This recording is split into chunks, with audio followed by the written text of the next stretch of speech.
Well, he's based in Bristol. He's somebody I have a lot of time for. He's a terrific journalist. It's an oft-used term these days, is the term journalist. Oft-used, overused. He's a genuine one. And he's the host of The Politics Show. Thisweek.org.uk. He used to be a BBC journalist at one time. He's got an impeccable record as far as I'm concerned. Let's welcome back to the programme, the one and only, the Tony Gosling. See if I can't, don't spoil that tonight, my impeccable record, because, of course, you put one foot wrong and everyone will come down on you like a ton of bricks. I mean, my BBC time started in 1989 at this place called Greater London Radio, which was a newsroom in Marylebone High Street, which was still not long after the sacking of the Director General Alistair Milne and the John Burt era of the BBC, which was really he very quickly put some really hideous people in charge of BBC management who went through getting rid of all the decent top editors of various strands in the corporation, including drama and current affairs, and slowly but surely from the top down the BBC began to die. And so I was there, I suppose, 2 years after he'd started, and so there were still a lot of good people around, and so I was, in a way, it's a sort of curse, really. I think actually, no, it's a privilege to have done that sort of job, but to have actually witnessed it firsthand, there's very few people who've done that, Richie. No, I don't know of anybody else who's been there through that transitional period. We can come back to that during the course of this conversation. There's plenty of people who were there, but not that can speak openly about it. I think, there's still people who are working there now, probably. Well, I'm sure there are. That knew what happened, but they have to make a choice between keeping their jobs and maybe doing something which is potentially useful, like that amazing BBC 2-part programme about eugenics, which was on a few months ago. So, it's not all totally, bad and terrible, although we like to throw mud at these people. They are, we like to shoot the messenger in the case when we're having to pay a licence fee. Yeah. But, the alternative is a private system which can just be bought up by anybody, shareholders. And at least there is a tiny bit of accountability within the BBC, particularly out in the regions and places far away from, the central control. You still do get a little bit of real journalism, and there's a wonderful side to it all, which is you can pick up the phone and phone in. It's live on the BBC. You can say what you want. You really can. So, the ITV don't provide, or the independent and the commercial stations don't provide that. No. Obviously you do. I do. My phone-ins are hilariously funny at times and incredibly educational, because I often find that the listeners are often better informed than some of the guests that I have on, present company, that not sounds included. Like BBC Question Time, doesn't it? The panel seems to be the biggest bunch of numpties ever. And, I watch it most weeks I'll watch, and usually within the first minute or so, is there anybody that's actually got more than one or two brain cells and actually thinks for themselves on this panel? And most of the time there isn't, including, of course, the chair, Fiona Bruce, who was brought in before all this COVID stuff, who is really, much better placed on Antiques Roadshow. She doesn't know anything about anything apart from how to make bad jokes, and she certainly isn't able to pull up any of these politicians. They just pull the wool over her eyes all the time, and we need to have somebody like Dieback, who, for all his faults, a Bullingdon club and all, he at least would pull up all sides. He really would. He would ask anybody questions. who was on there who said something which didn't make sense, he'd pull them up on it. We don't get any of that anymore. Would you be aware, I think you are, that when you were witnessing the transition from journalism to propaganda at the BBC, the exact same process was happening at the Irish National Broadcaster, RTE, at the exact same time? And I know that to be true. Are you aware of that? No, not really. I don't know much about RTE, only that it's an interesting model and that it's commercially funded, but they've got an absolute firewall between the people who do the advertising and the people who decide on what's going to be, the producers and the editorial side of it. In theory. In theory, yeah. Of course, what you can do is you can put foreign agents, if you want, in charge of the editorial, in which case you don't need to have the firewall. Absolutely right, Tony. I've got to ask you this. We're going to talk COVID, obviously. We'll talk a little bit about Barclays Bank and Jeffrey Epstein. We'll talk about anything you want to talk about, because it's your hour, really. I get to opine all the time. But let me kick off with this, because this is massive. It's not anything we didn't expect, but it is massive, because it's in black and white now. The Online Harms Bill, which is going through Parliament, the Times has learned that it proposes making, quote, a knowingly false communication offence punishable by 2 years in prison. This is no joke. And the government sources the Times spoke to, they told the Times, did these government sources, that an example of that would be where somebody sends anti-vaccine information. Now, this is what we thought would happen. I think when we first began speaking, when I was based in Spain many years ago, we looked at the potential for a world like this where your opinions, even if they were based on your own personal experiences, might be penalised if they were deemed to be harmful to the wider public. What if I say, for example, that Boris Johnson's testicles hang inside his armpits? You know, are we not allowed? Satire is supposed to be dead, is it? So no more Not the 9 o'clock news, no more the day-to-day and Chris Morris. Is that what they're saying? Because, you know, what I like to do, and in fact I think it's quite important, is to sprinkle a little bit of satire amongst the po-faced, stuffy, you know, hard analysis. And if you can't do that, this is not free speech at all, is it? What they're doing, of course, is let's call it what it is. It's fascism. This is fascism. And what they're saying is that the big corporations have decided how everything's going to be. Prince Charles up at COP26 has decided the way things are going to be. We have decided everything, and if you speak against it, then you're a criminal. And actually, this is China, because we know, don't we, that President Xi is very much like the Pope. If you speak against him, then you can be arrested. In fact, even if you laugh at the national anthem, you can be arrested. If you criticise the policies, you can be arrested. And that is the way we're going with this online Halsby. And there's far too much going on at the moment, Richie, which smacks of authoritarian stuff which has been trialled successfully in China, is now being brought to the West. So it's not a case of green-eyed monsters in terms of our politicians over the years, various parties, various academic. It's not a case of them looking on with envy. They've always wanted to bring about this type of way of life in this country, haven't they? Because everything that's happened in the last 25 years, step by step, it all connects really to where we are now. At least I think so. Well, step by step, yeah. But I mean, I think we have to just break it down a little bit. So, for example, you can see the way that fascist governments operate. For example, P2 in Italy with Licio Gelli chairing the P2 lodge in Italy, which really had the top bankers, the top media owners. We're talking about the owners of the presses and the transmitters, not the journalists, obviously, and senior politicians in all the different parties.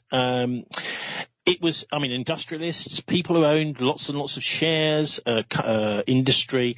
They would sit around at this big country house and they would decide which of the prime ministers was going to be allowed to form a government.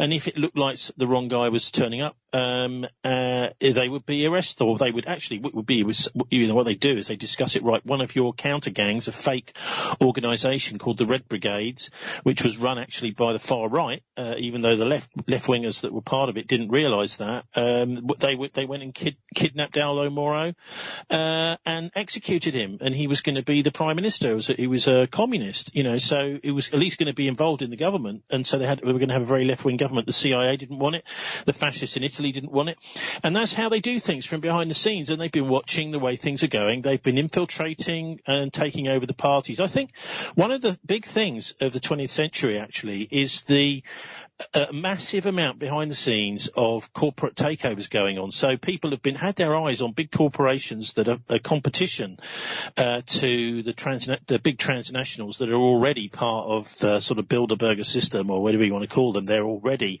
part of a ruling elite that despises democracy, etc.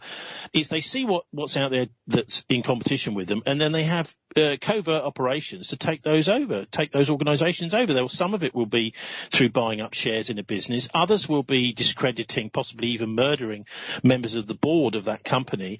And one by one, bit by bit, in all the key industries, there is no longer any competition. And what you end up with is a kind of cartel system. This is the Fourth Reich, I call it, Richie. Actually, if you look at what happened at the end of the Second World War, it quite clearly seems to me that that's exactly what they were planning. The Third Reich dissolved, and after World World War II, a financial Fourth Reich started to appear. And that's, I think, what we're dealing with now. It's the same sort of Nazi mentality, but these are people in suits in boardrooms without their, SS uniforms on anymore. And that kind of takeover of business and turning corporations into cartels, is that important? Is that, in your opinion, is that central to how they will push this climate agenda in? Because they're talking constantly today, and by they I mean delegates, journalists, so-called scientists are saying that business, that the corporate sector will have to carry this climate agenda. So is that married to what's happened to businesses and corporations? Is it all connected, do you think, to climate change? Yeah, I think so. These people have decided they want nuclear power because it doesn't need, you don't need to have thousands of people working underground in order to dig the coal out or anything like that. You just have a couple of guys sitting in a control room pressing a few buttons. They want to demand everything. I mean, this is very similar to what we saw in the agricultural revolution all those years ago, isn't it? When you got, thousands of people working on the land, growing carrots and potatoes and whatever it was. Actually, probably wasn't potatoes originally, was it? But this very labour intensive thing called agriculture, where a lot of people were involved in it, and what they did is they enclosed the villages. Privatised the villages. They knocked down the houses in the enclosures and but drove the people out so they could replace them with sheep, which were very, very easy. You stick the sheep out there, they wander around, they munch, and at the end of the year you gather them in and you slaughter them and you've made a fortune. And also you got the wool as well. So they're just looking now, I think, in the energy world, at new ways of doing things which don't require people. That they can, a nuclear power station can just run on its own. The fact that it costs billions to deal with the waste afterwards is rather suspect. Of course, it means that they don't really care about that. They're just going to bury it in the ground and forget about it and hope that no future generations are blighted by it, which of course they probably will be. So I think that's largely what it's about. And the other thing is, I'm old enough to remember the 1970s and the 1980s coal strikes and how, this was seen right across the country as a hideous imposition. This was an amazing industry that was out there that was just being absolutely sacrificed without really any, economic reason for it. Because the coal miners had done a terrific job in making a great, safe industry with providing amazing amounts of fuel for the nation and making sure that we had energy security into the indefinite future. And yet this industry was smashed to pieces because it was it was other. It wasn't, the government couldn't say you're going to do this, you're going to do that, because they had very powerful unions that would say, well, hang on a minute, that means that, more of us might die if we do that, if it's something that's unsafe. And they'd have managed to fight for decent conditions. So it wasn't a pleasant job, but they could do it with dignity. And this was, in my childhood, absolutely associated with the fight, the plight of the miners versus the Thatcher government particularly. And then what we've seen now is the whole thing's turned around, where the miners are the bad guys, coal is evil. I just think this is part of a much longer term agenda, the stuff that's going on up in Glasgow. And of course we've got the oligarchy of the planet there. One of the most fascinating things, I think, is the non-appearance of Biden, because he can't go.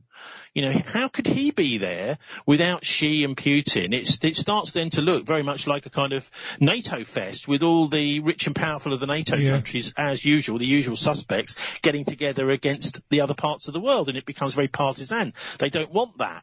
They want to make it look as if this is a fantastic little project that we're up to, and, oh, please, whole of the world, please come and get on board. Greta is our leader, and she can show us the way. And I just think that the Chinese and the Russians are looking at this and saying, well, if you make sure there's not going to be a war in the Middle East, then maybe we'll think about coming. But actually, that's far more important to us, is we don't want to have a world war with you guys. And if you start to calm down in the South China Sea and in Israel against Iran, then maybe we'll think about coming to your little climate fest. You think there might have been some bargaining? Just to say, Biden is there in Glasgow, and he did speak today. You do know that, don't you? He wasn't there. Okay, so I didn't know he was coming. Yeah. Okay, so I thought he was. Yeah, okay, so I got that completely wrong. No, Sorry. It's all right. I make 1,000 mistakes a day. I thought he wasn't. And, he's there. I'm really surprised that he has come, because now it does start to look like that, doesn't it? It really looks as if this is just the usual suspects getting together. You could definitely make that argument. The other side at all. you could, and you've made that argument eloquently, and I can see that argument, and I could certainly buy into it. Tony Gosling is our guest. Before we talk a little bit more about that, a long-term agenda. What does the world look like at the end of it? What does the agenda, if those behind it get their way, what will it be then? You know, what will life be like on planet Earth if they succeed? Right, so ask Prince Charles, right? Good old Charlie. Right, the wife murderer. Well, although he didn't actually do the murder himself, he made sure that she was out of the way because she was, she had all the inside gen on the way the royal family operates, and she had to be dispatched. I've got no doubt about that after having looked at John Morgan's brilliant work on the police reports, the inquest. I'm not just saying it for the hell of it. Yeah. No. Also, I mean, there's so much, so many problems that there have been on Charles's estates, various people dropping dead and things like that. But anyway, that aside, he's made it absolutely clear. He thinks that in order for mankind to continue, we need to have 4 planets like Earth. What he's making absolutely clear is rather similar to, is it Alan Titchmarsh? No, actually, no. He's been replaced by David Attenborough, hasn't he? So it's all these kind of friends of Charles that get put up on the stage, celebrity friends of Charles. So what he's suggesting is that we're going to have to get rid of 75% of the world's population. Well, but has he actually said that? Well, he said that we need, what he said is, let's be clear, he said we need 4 planets like Earth to survive. Now, that's just rubbish, absolute rubbish. What we need is we need the food to go to the people that need it, and we need the resources to be shared out equally, particularly land.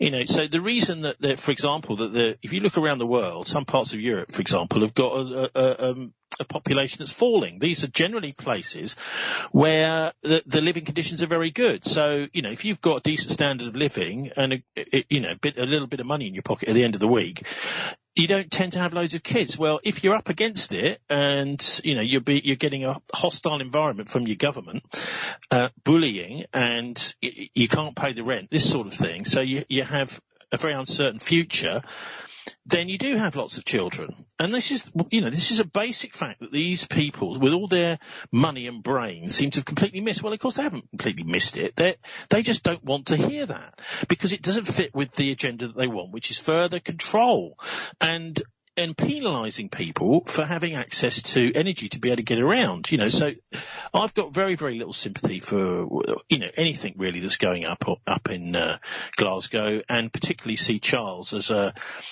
isn't it interesting the way the Queen didn't go? I mean, she realises just how incredibly political this is, and I think she's been very wise to come up with some sort of, who knows, maybe it's real, but I think it's much more likely it's some sort of little excuse. Oh, the Queen's not feeling well, she's got to go to hospital, she can't go to Glasgow. I don't think she buys into it at all, and she realises she's a fairly wily person.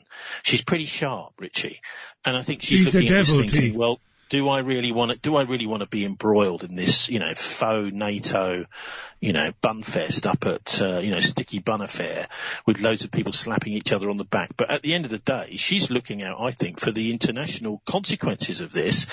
And I don't know if she necessarily buys into it at all. There's lots of people, in the wealthy classes, and in the not so wealthy classes in Britain that don't buy into the whole idea of, we've got to climate crisis, massively cut down our energy use. No, what we need to do, that would be helpful, but we certainly don't need to cover all our fields in solar panels and build more nuclear power stations. We could cut down on our energy use, fine, and stop a bit of pollution, but it certainly isn't like, what is it Boris said? 10 seconds to midnight or something. A minute this to is midnight. just stupid infantile scare tactics that, we've had it time and time again. I've looked into this, Tony. I've looked into this over the years extensively. You see, as somebody who was on the left, I mean, I'm not on any side now, but as somebody whose politics was trade unionism and the old Labour left, I suppose, not the old Labour left, but in my case in Ireland it would have been the Socialist Workers' Party, it would have been Sinn Féin, it would have been the Workers' Party when I was growing up. So I at one time bought into it because it's pigeonhole politics. If you're a member of certain parties, well, you get your politics given to you, you get your ideas given to you.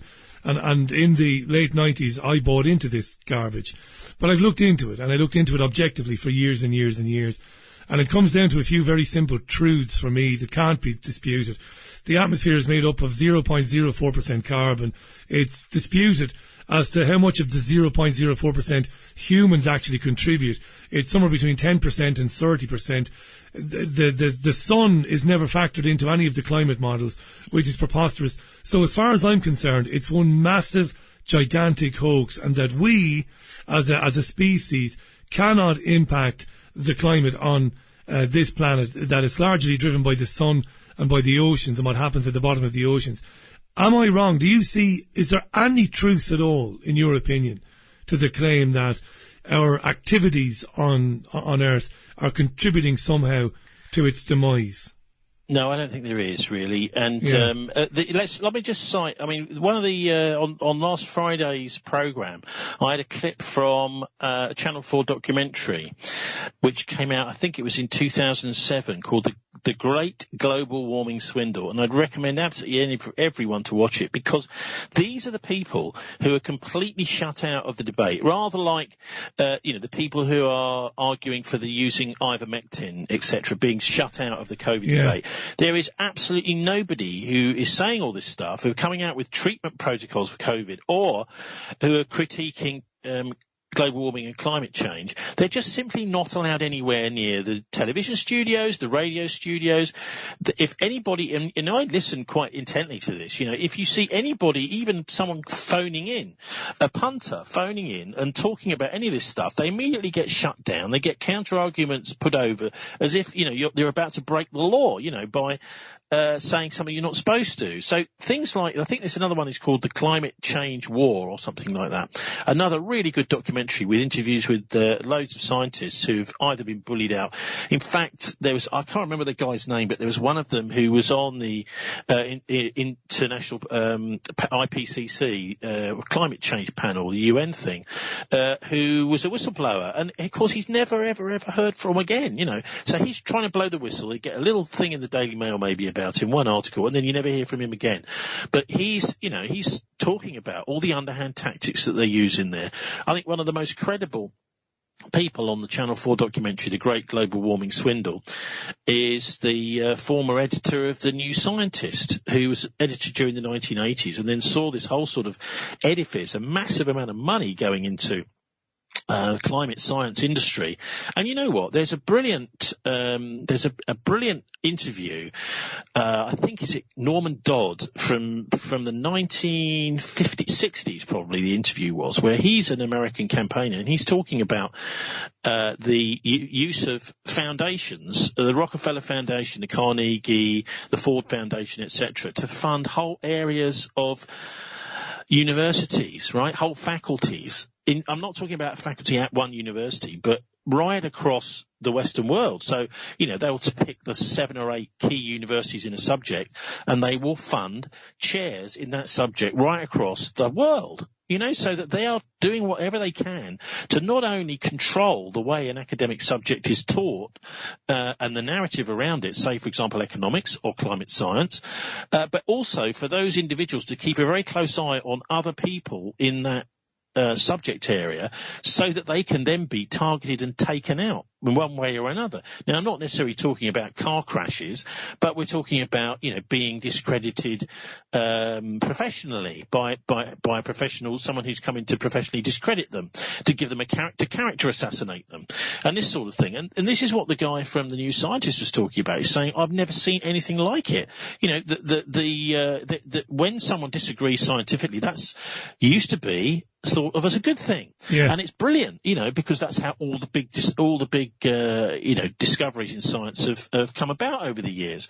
But now, if you dare speak against these people, these are very well funded, faculties, I think people like John Hopkins University and Neil Ferguson's outfit at Imperial College in London, whole buildings built by these foundations and massive amounts of facilities and tens and hundreds of staff paid for by foundations, not by governments, and these people are not looking for any, sort of academic freedom. What they've done is they've got those jobs because they've been picked to find a specific type of thing in that subject. So I think it's been possible over the last 40, 50, 60 years to slowly but surely occupy our universities with whole areas of expertise which basically pull the wool over the eyes of the public effectively, and churn out a whole load of new academics who but think like they do. It's a system of, this is Orwellian, really.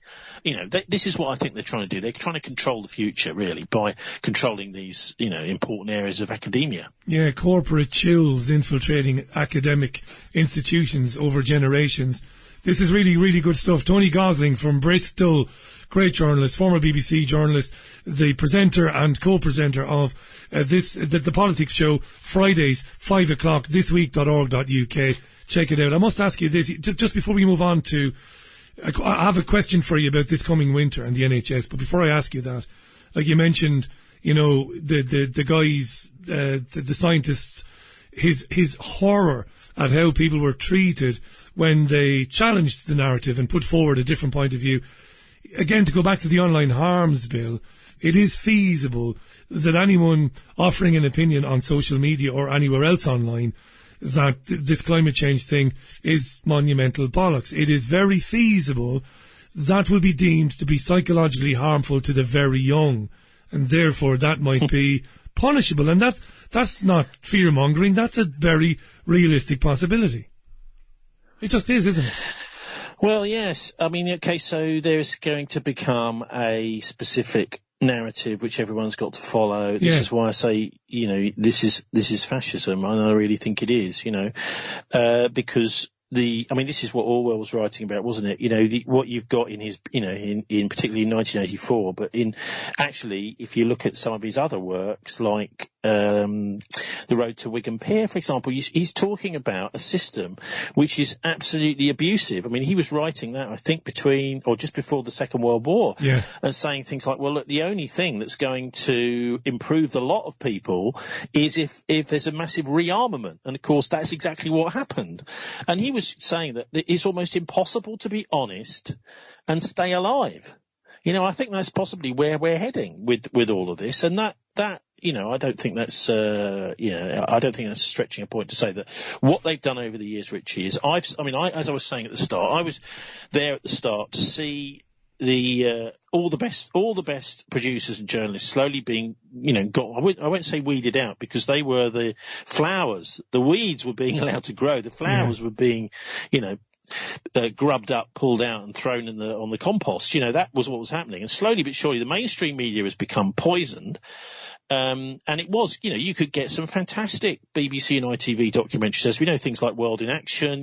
There was all sorts of stuff around back in the 1980s and early 90s. And then slowly but surely, everyone's been who's got half a brain has been shoved online. And now it's almost like the online is going to become the killing fields. And we had a golden age of radio and TV, arguably anyway, with, all the goons and things like this in the 60s and 70s, etc.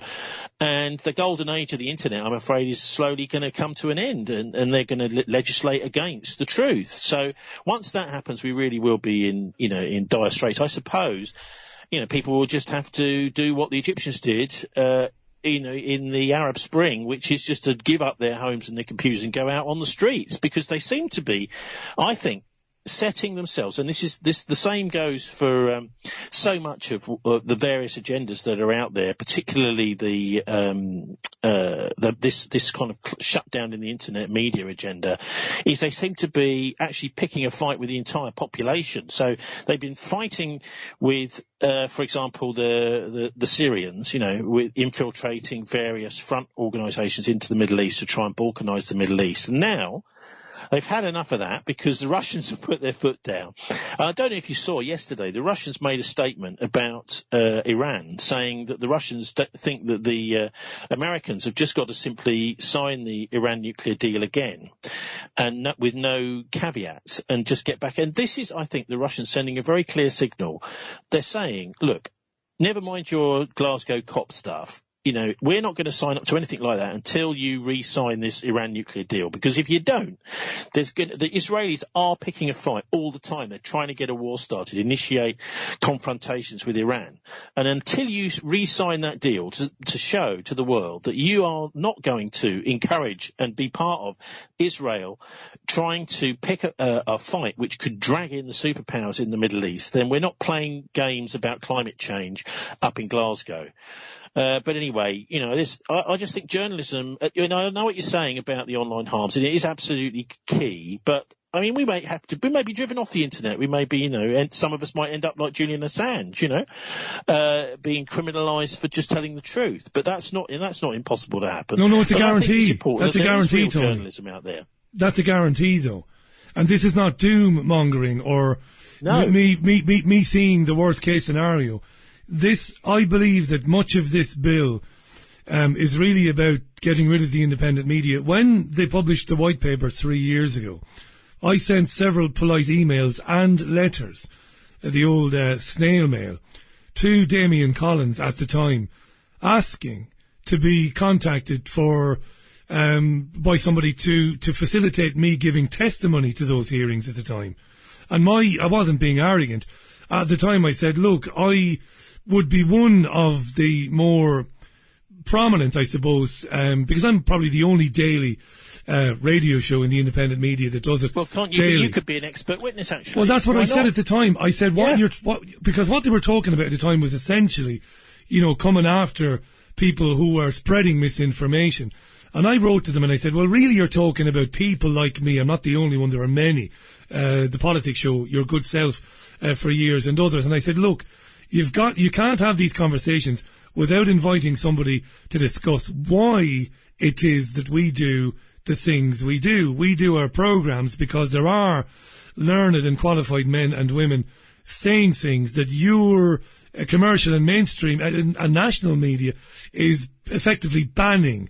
But I never got a reply. I wrote 2 letters and I must have sent about 10 emails pleading with them to allow me to come and speak and to be questions. You can ask me any questions you want, but it never happened. So just to finish on this point before you come back in, the whole point of this online harms bill is to rid the country, firstly, of the independent media. No doubt about that. And the way things are going, and I'm not pessimistic by nature, I'm a very gregarious, usually happy, up for it type of guy. They will succeed, I think, by the end of next year or the middle of 2023. They will get rid of us. If this online harms bill passes, which it will, there'll be nowhere for us to go, basically. Well, I think there will be, maybe in court, and arguing our case in court. It's pretty horrific that it's come to that. But, without an independent press, of course, we do end up like China. And I'm one of those people that I'm quite conspiratorial when it comes to China. I look at the United States and China as 2 countries which have been set up, a bit like England and Germany were before the Second World War. The idea is that, you guys are going to have a fight, and I see the triads over in China. I see the Freemasons in the United States as basically an equivalent organisations. I don't know if you remember, there was the Man Who Would Be King film with Michael Caine, which is it's very similar, where he's a Mason and he goes out into this place, I don't know, it's in Nepal or Tibet or somewhere, and he does the few Masonic signs and they all go, oh yeah, I recognise you. Yeah, you're obviously one of us, So these Masonic things are not just Freemasonry. There's all sorts of other secret societies that recognise those signs. And I think that's really what's going on. I don't know quite how many people realise it. And it's having discussions like that. I mean, talking about, for example, the Illuminati. I got some amazing piece written about me. I think it was in the National Review in the United States, all about how I was such a terrible person because I talked about the Illuminati. Look, the Illuminati was a historical organisation. It was in Bavaria. It was almost certainly involved in fomenting the French Revolution. There are all sorts of facts that we can glean about this organisation from leaks at the time, and particularly from John Robeson, the Scottish author of Proofs of a Conspiracy, who wrote, he was the secretary of the Royal Society in Edinburgh and wrote a whole book about what he discovered, because he was a multilinguist and he'd spoken to Illuminati people from France and Germany, and so he knew what was going on, and he wrote a whole book exposing them back in about 1790. But this is, and it makes, for me, fascinating reading. But if you mention this organisation even exists, they came up apparently with this thing called about liberals. So they invented the concept of a liberal party and a liberal. So you just want freedom. Now there's no real moral limits on freedom. So you just want to do what you want to do. And this whole concept of liberal and liberty and everything was always associated with, that's at least what they saw as a strategy to bring people into the political arena who would bend the law in the direction that they wanted and make many more things be allowed, for example. So, that's what I can't stand about this, is that you've got a whole load of taboos, and I just like to break those taboos, especially not just for the sake of it, but I find that lots of the taboos we've got out there are, for example, talking about, a man is a man and a woman is a woman, for example, seems to be the key things that we need to be talking about. So there's an increasing number of these coming in.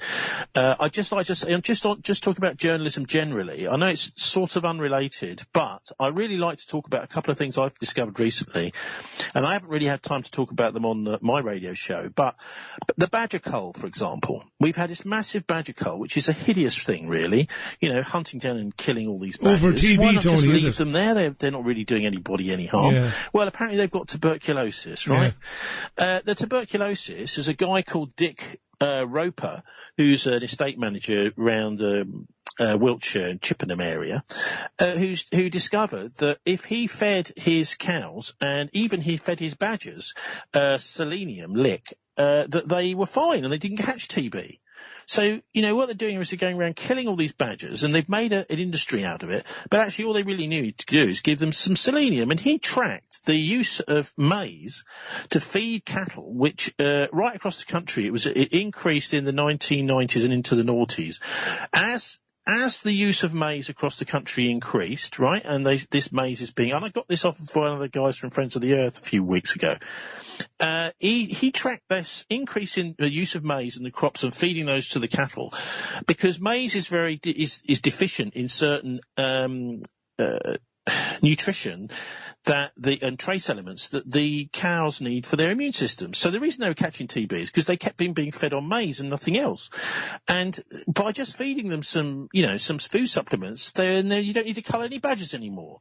So this is why we need actual real journalism. Another thing is the ash dieback. If anyone's driving around the UK at the moment, particularly here where I am in Gloucestershire at the moment and Bristol, you'll see there's whole areas of trees that are dead by the side of the road, and there's quite a lot of firms being employed to cut those trees down. It's called ash dieback. Now, it turns out, guess who imported ash dieback into Britain from Holland? And it was actually oriental saplings of ash, which had this disease, and were imported from Holland, despite warnings from their own staff, the Woodland Trust. So the Woodland Trust, about 8-10 years ago, started importing all these saplings of ash into Britain. And Clive Andrews, who was one of the senior people in the Woodland Trust at the time, accidentally admitted to this in a meeting that we did it in error. Sorry. And this is these are the people who are supposed to be caring for our woodlands, but no, they want cheap saplings of ash that they're bringing in from the Far East via Holland, and that's what's caused this massive disease, which has killed tens and hundreds of thousands of ash trees. Is it related to 5G, Britain. Tony? Sorry? Is it related to the rollout of 5G? Well, no, because the 5G's in the cities. This is out in the middle of nowhere. Most of the ash trees are, and the forests around the country. And estates have had to employ a whole load of people to cut these trees down for firewood, because they're just no good anymore. Half the ash in the country roughly has been, being destroyed by this disease, brought in by the Woodland Trust. But you know what? Nobody's talking about reported that. it. Nobody wants to say that the Woodland Trust can't be trusted.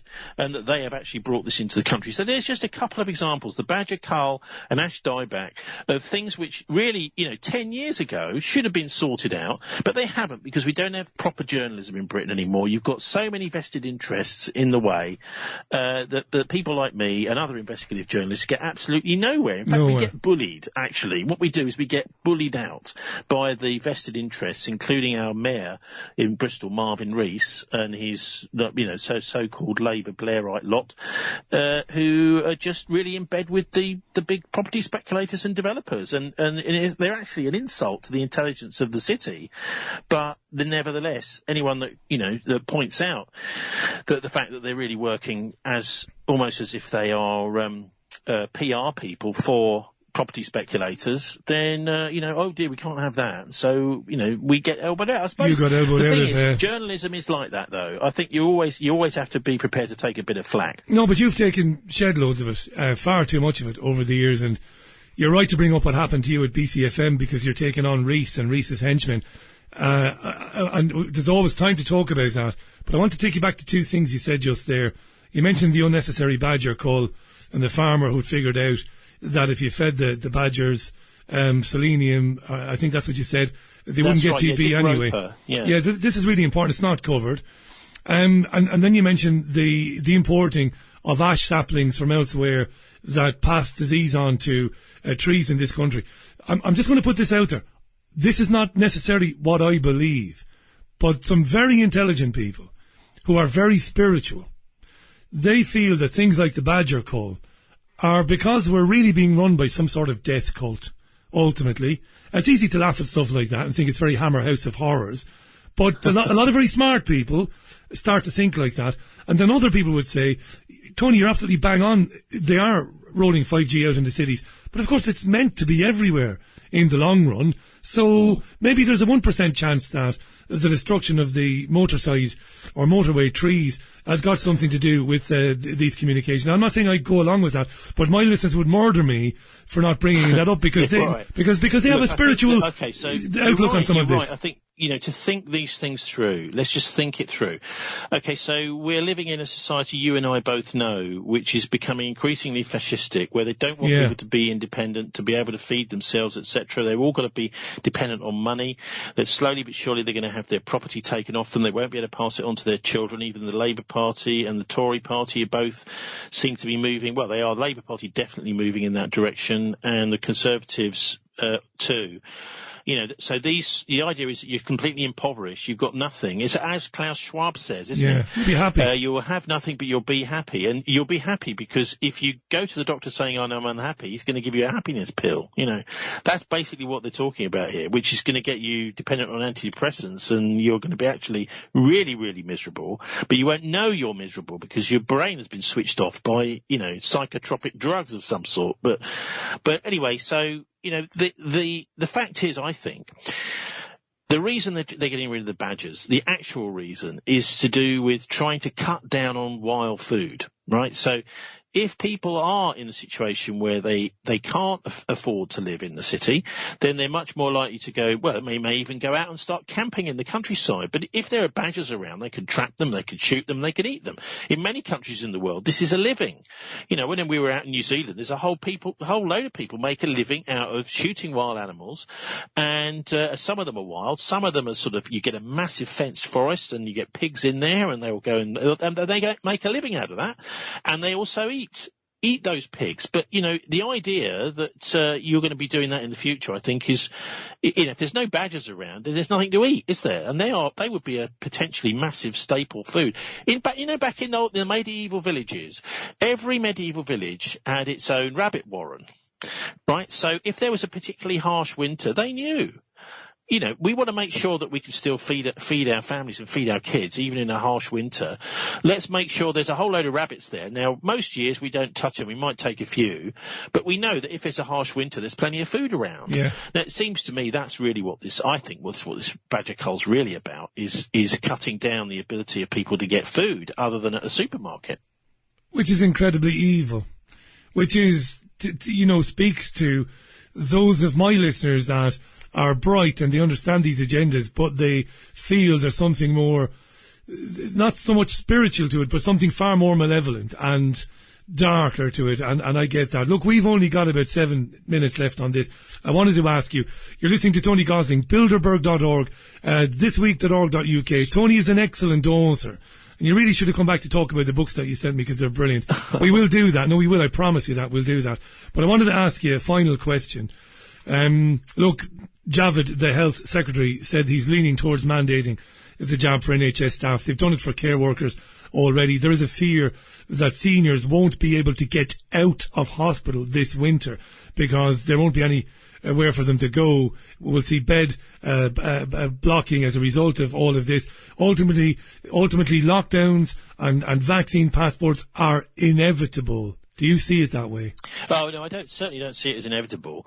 I mean, this is a fight, isn't it? It's a struggle, and it seems to be being implemented far more in the EU countries, the places run by Brussels, supposedly. If they wanted to have a complete and utter disaster in the National Health Service over the winter, of course, the best thing to do would be to mandate vaccines, because loads of people will then leave the National Health Service and start working for private healthcare people. So I don't think, the only opposition, it seems to me, is from within the Conservative Party itself. Let's just say Sir David Amess, for example. He was one of the key people who was would have been speaking after he was murdered by what looks like some sort of Manchurian candidate in his church, in his surgery a few weeks ago in Essex.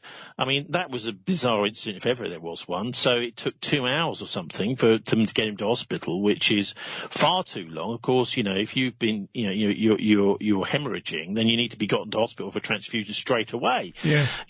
Not let's fiddle around for 2 hours. So, I think that those people in the Tory party, by the way, of course, all of this is the same people pretty much who were pro-Brexit. So, I think we have to hand it to these, COVID the European Research Group, the COVID Research Group people. They seem to be the only actual opposition in the entire Parliament.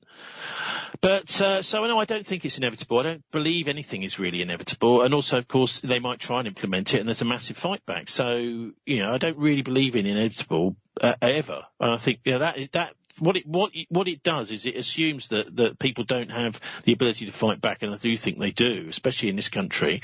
I mean, we've got a lot of people who are, I think, particularly aware of the New World Order agenda, whatever you might say, the idea of a kind of Fourth Reich, a fascist system.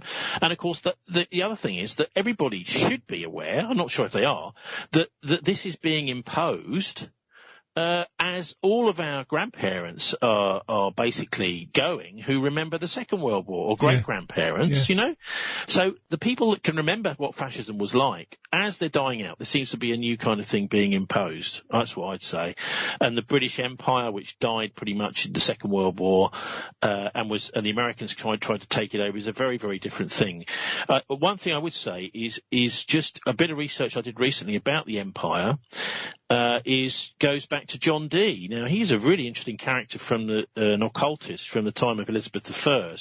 And there was some research published in 2019, I noticed just the other day, up on the National Maritime Museum website in Greenwich. The deputy curator there has done a whole load of research into Dee and the things that he published back in the 1500s about basically planning a British Empire. So he was the first person, apparently, according to the people at the museum, to ever come up with the idea of a British Empire. And they were very smart. They realised that if Elizabeth I was to try and launch this empire that he was planning, that they get into all sorts of trouble with the other big countries in Europe, like the Dutch and the Spanish and the French, etc. So the whole thing was done covertly by private finance, and the Queen, although she knew all about it and was helping coordinate it all and was to benefit from it, always just said, "Oh no, these are just a little private thing that they're doing here." So if any of your listeners know about John Dee, he was a notorious occultist apparently at the time, and the Secret Service. The other thing is he had a whole load of, God knows where he got them from, navigation instruments, so to make it easier to navigate. And he was the guy who really got the Royal Navy going in the time in order to go out and scope out and infiltrate countries and build an empire. So, and also to undermine the opposition, by making sure that the other big countries in Europe weren't quite canny about what we were really up to. So this all started, I suppose, it was after the overt discovery of America by John Cabot and Christopher Columbus. Once that happened, Dee put this document together. So it's a fascinating thing. I mean, I probably could find it on the Maritime Museum website, and that's how it started. I just think we should all be taught how the British Empire started, and none of us are. And of course, it was the Irish that started. Put the nails in the coffin of it, in the First World War with the uprising so close to home, which was a fantastic thing to do. Jean Ann is just mentioning Edward Kelly, the Irishman who was Dee's companion or partner in crime. Tony, we're going to leave it there for today. Always educational, mate, never dull. This week, Can I just wind up by just plugging the book quickly, which is called The Traitors of Arnhem. You can get it via bilderberg.org website, and it really is the sort of introduction to some of the research I've been doing for the last, 30, 40 years. I have it here. Which is looking at the links between the Nazis and the Bilderbergers and what's going on today. This Fourth Reich, and the idea that this money looted from Europe from World War II was invested in 750 corporations by Bormann, the private secretary to Adolf Hitler, who was actually the last months of the war working very, very closely with the British, with Fleming and John Ainsworth Davis, and particularly with Desmond Morton, who was Churchill's private secretary, and then creating this Fourth Reich. What they were doing was putting the Nazis from their SS uniforms, taking off their uniforms, putting on nice suits, getting involved in running all these businesses, transnational corporations. And the cleverest thing, which is explained by Paul Manning in his book, Martin Bormann, Nazi in Exile, is making sure that Jews were the front men in many of these companies. So the idea was to make it that nobody would suspect, and I wonder whether maybe some of those Jews didn't realise that actually the companies were financed and run by Nazis.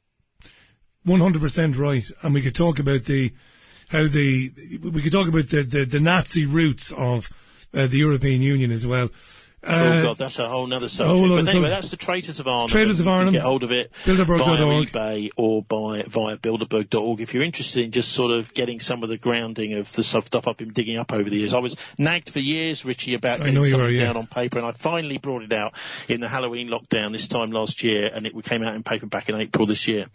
Well, your journalist skills stood you in good stead writing it. It's very easy to read, and it's compelling, yeah.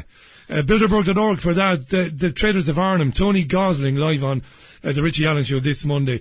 To you, Godspeed to you. We'll be talking again real soon, no doubt, mate. Thanks for your time as always. Thanks very much. And it's thisweek.org.uk where we do the weekly show. God bless. 5 Richie. o'clock. Take care, mate. Brilliant. Thanks, Tony. 5 o'clock on Friday. It's brilliant.